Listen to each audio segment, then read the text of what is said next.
extérieure qui est interdite.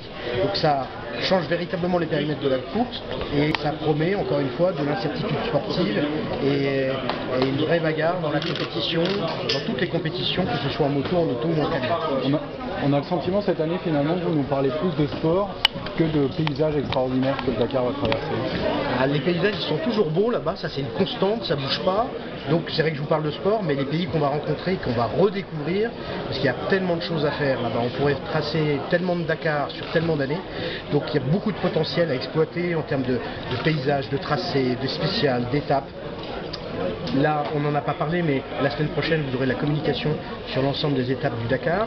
Il y aura 13 étapes, 9000 km, 5000 km de secteur sélectif, c'est ce qu'on a imaginé faire.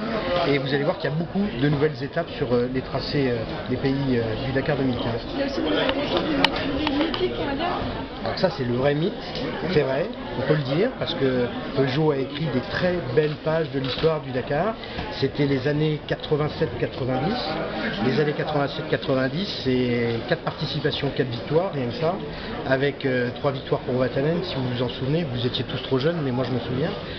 Et j'ai roulé dans une 205 pendant longtemps. Mais voilà, c'est la promesse d'un retour exceptionnel, parce que quand on sait que Peugeot vient sur une course, c'est pour gagner.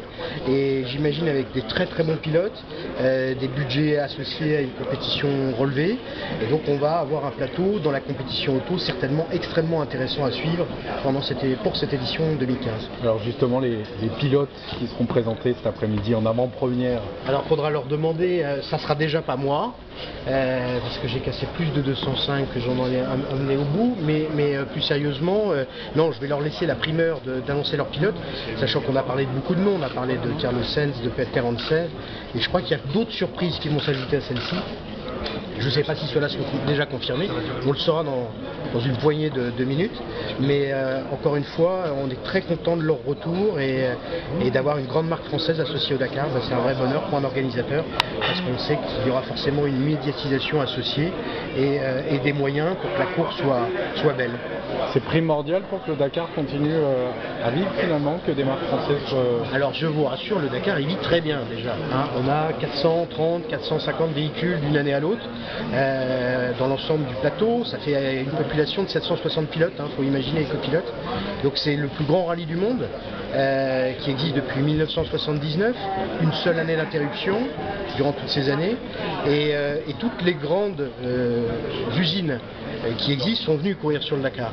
On a eu Mitsubishi, on a eu Nissan, on a eu Citroën, Peugeot bien sûr, Volkswagen.